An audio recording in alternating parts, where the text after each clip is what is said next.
Are you a goalkeeper who still wonders why their goal kicks are not reaching the halfway line? No worries, I was that goalkeeper too, but now my goal kicks go past the centre circle and I can tell you exactly what you are doing wrong.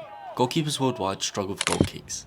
That may be due to not enough power or improper technique. In this video, I will show you how to take goal kicks to reach the halfway line and also give you exercises you can do to improve your goal kicks.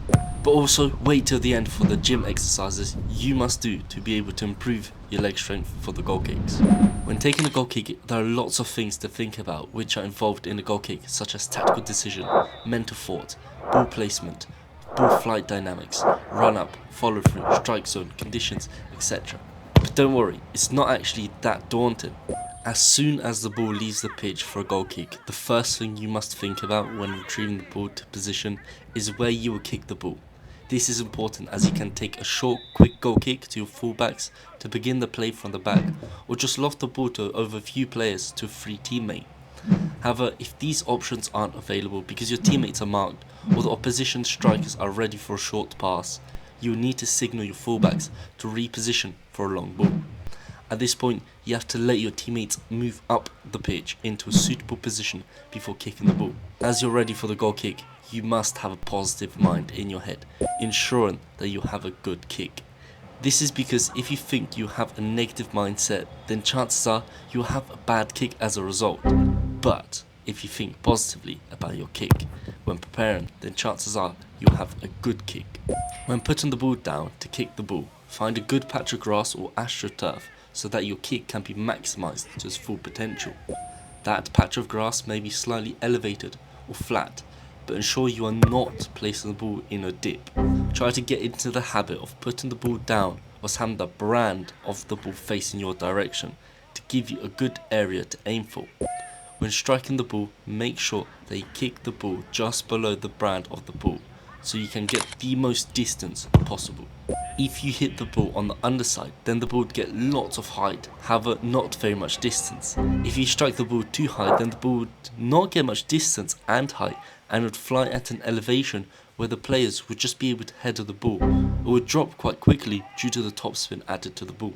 The lower you kick on the ball, the more backspin you get, meaning that too much backspin causes the ball not to get distance, and too little backspin causes the ball to drop too soon. Kick the ball too high will result in topspin, meaning the ball will drop quickly. So ensure that you kick down onto the ball as if you're trying to kick it into the ground, as it will produce enough backspin needed to go far and will gain enough height for it not to be affected by the wind. Now that we covered the tactical, mental, ball placement and ball flight dynamics part of the goal kick, let's get on to the most important part of the goal kick, the run-up. As you place the ball down in the correct spot, you would take a few steps back before striking it for the power. At this point, you want to breathe in and out slowly, calming you down, and make sure that you don't rush the kick. This goal kick routine before kicking the ball is different between goalkeepers.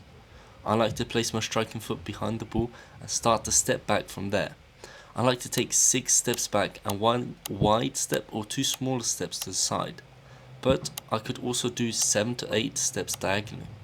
My way of taking a goal kick is different from others, whereas other goalkeepers have a bit more of an angle when kicking the ball. The angle of your goal kick will determine the flight of the ball. The wider the run-up, the more the ball will curl, but the straighter the run-up, the straighter the ball will fly. Even though that is correct, you can't have too much or too little of an angle, otherwise you lose out on distance. However, remember this important tip. During a run-up, make sure that your final step is precise, as that is the most important step during a goal kick. As you are running towards the ball, keep your eyes focused on the ball at all times to be able to get a clean connection even when you kick the ball. When you plant your foot, make sure that it is pointed towards the target area which you want to hit.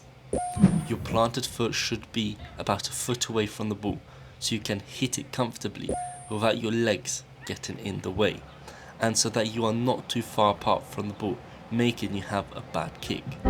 When you plant your planted foot, lean away from the ball whilst leaning back and to the side of your planted leg, so that the ball can get distance and height, as when you lean back, the ball naturally ascends upwards. The more you lean forward, the less distance and height you'll get on the ball.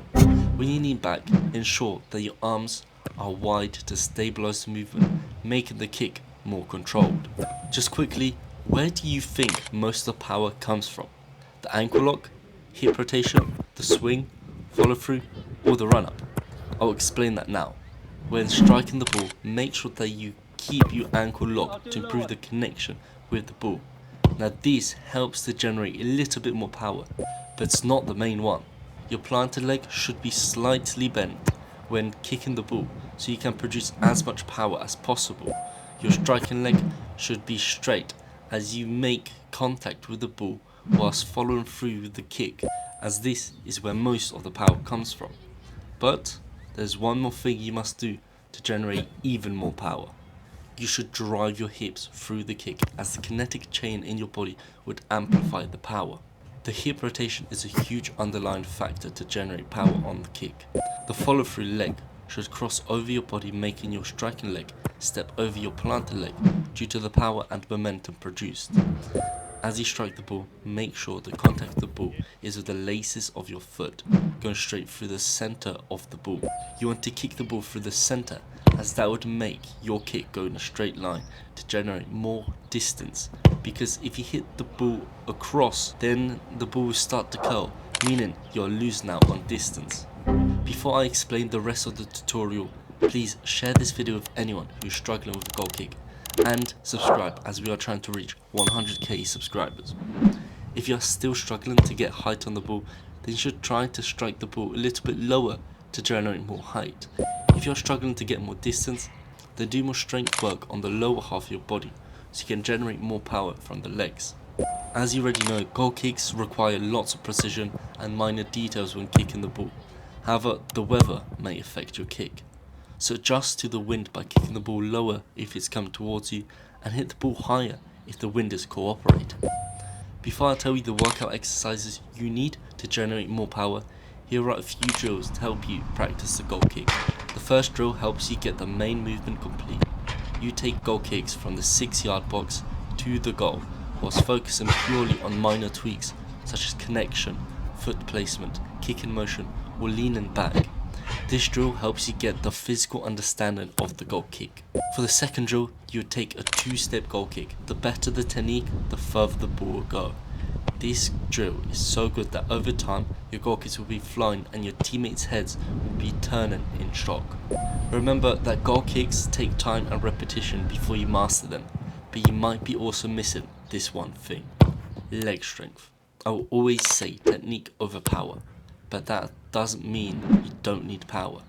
You still need some strength to be able to maximize your goal kicks. For those, do squats and split squats to generate more strength in your legs. But if you want to improve everything in goalkeeping with an entire gym plan and with every single tool you need, then get yourself the best all-in-one goalkeeper program, as it contains everything you see on screen now.